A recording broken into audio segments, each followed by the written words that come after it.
Hi, everyone. Welcome back. You're still with us here on the C Morning Show. We're almost at the halfway mark in our program, which means it's time for our first discussion of the day.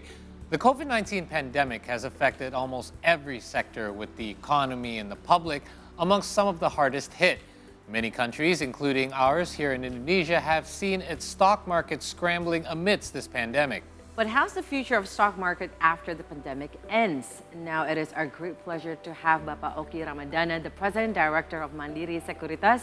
He is right here in our studio and will share some insights about this topic. Good morning, Pak Oki. Thank you so much for being here with us. Good morning. Thank you Thanks for joining us. Thank you. But we've known that, especially about recessions and inflation, has become the topic of not only our nation but also globally. Now, if you're talking about that, the inflation itself has impacted the market, our stock market, in a big way. Now, how do you see the 2022 look like for the Indonesian stock market, and what needed to be done to keep it on the bullish trend, Pak Oki? I think inflation has become one of the key risk factors for investors globally that they're focusing to address right now.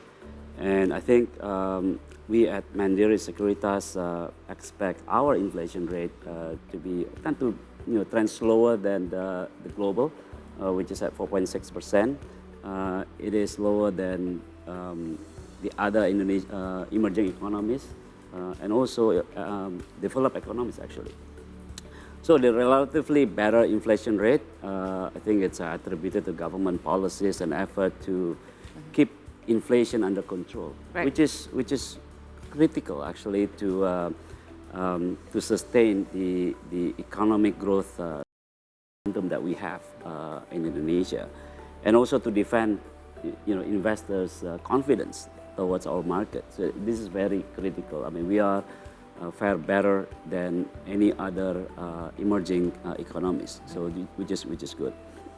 And the strong economic growth recovery momentum is driving the momentum of the earning recovery growth because of the top listed companies in Indonesia, and that is very critical. And if you look at the GCI earning growth in 2022, it's already surpassed the inflation rate at 22%. So the growth is actually surpassing, has a meaningful gap as compared to the inflation that we have. So this is actually a very favorable position for Indonesian market,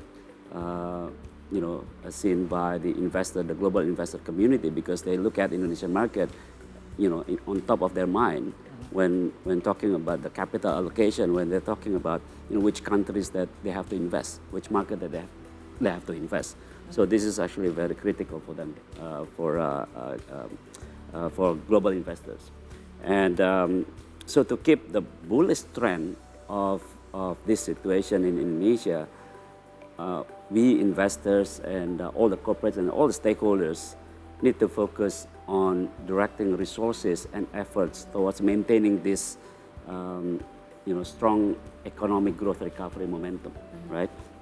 And also strengthening the buffer against external shock. So we have all the issues with the geopolitical issues with Russia and Ukraine, with inflation, as you just mentioned. So all these issues, external shocks, external issues, we can mitigate, by having a strong, economic growth recovery momentum. Yeah, there's a lot of things that we didn't expect was going to Yes. happen that we cannot account for or That's right. predict as well. So, Pak Oki, how has the market been doing overall since the start of this pandemic, and what lessons have we learned so far? I think if you're looking at that GCI index, it's up about 4% year to date, and we have actually reached all-time high this year, and our GCI index touched upon 7,200 about a few months ago, just before the global rate hikes affecting the market and affecting the sentiment towards the global equity market. So it's pretty good position for us, and but I think investors need to be more alert on various risks that may cause the market to be more volatile.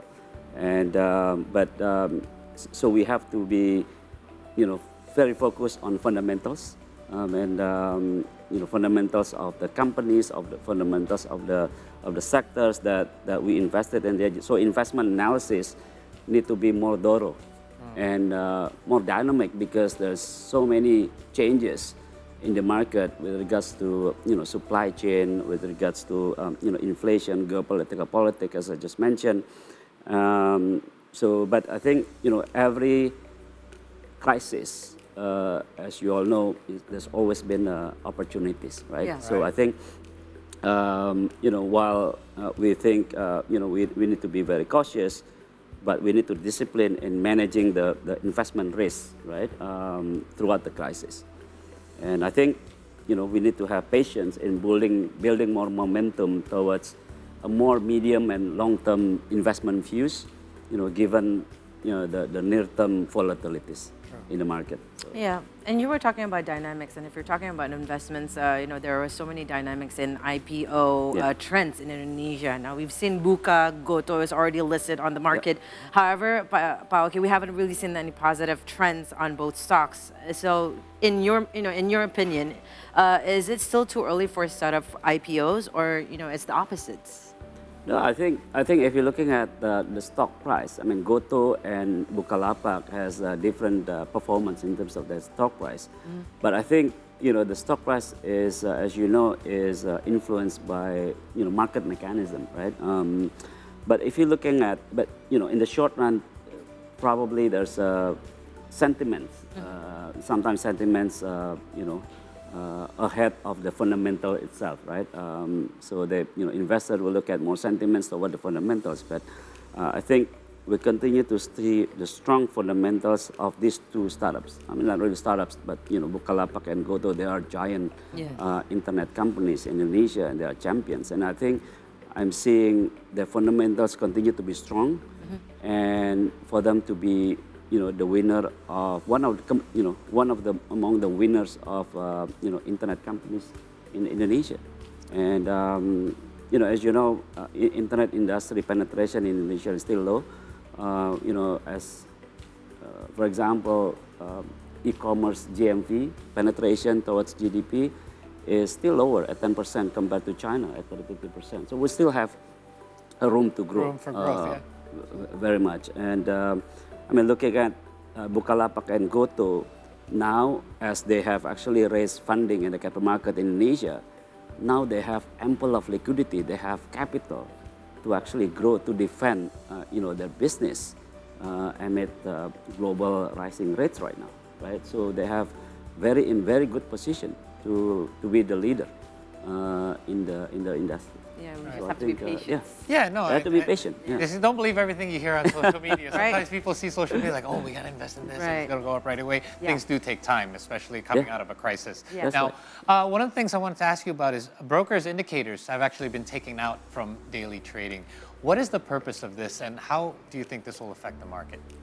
No, I think the elimination of the broker quotes, it actually in fact will help the market actually, because it eliminates or eliminate what we call the herding behavior. There's so investors will look at more fundamentals than the impulses or the trivial behavior in the market. So I mean, it's really a lot of happening in our market. So I think the investment decision will be done more through a careful process, right? A proper analysis, proper fundamentals, and so the quality of the transaction, should be improved, I think. So I think it's a good thing, and it's best practices around the world as well. Right. That we don't have the broker quotes in the market. Yeah. So yeah. So, Pauki, throughout the discussion here, I've been saying how, we, private sectors and companies, we have to set off ground our fundamentals. Now, speaking about that, how does the foreign investor perception right now has changed or has not changed on Indonesia?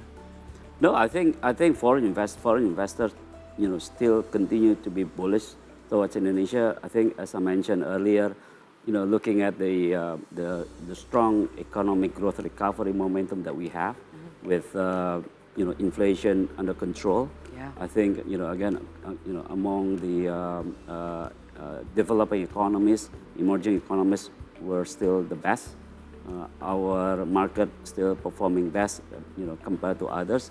So I think, if you're looking at foreign inflow coming in to Indonesia since, I think, second half last year until now, we're still positive. There's still so much foreign inflow coming in. We did a number of IPOs, big IPOs last year. We had, Bukalapak obviously is one of the, or probably is actually the biggest IPO ever in Indonesia. We have, Mitratel IPO. Also these two are, more than $1 billion IPOs, which is rarely, happening in Indonesian market. And we've seen a lot of foreign inflow. Those investors who have left the country a long time ago, now they're actually coming back. Right. So it's actually a very good, very positive trend that we're seeing in our market. And I think, again, thanks to government and everyone, all the investors, and including retail investors as well. It's very, good trend and very promising, situation in Indonesian market. Yeah, so it's a good point that you bring that up, because something that we can relate to is the retail market. Yes. And it's something that I personally see an upward trend, especially throughout this pandemic even. How do you see the retail market developing, and what are the trends like so far that you see here in Indonesia?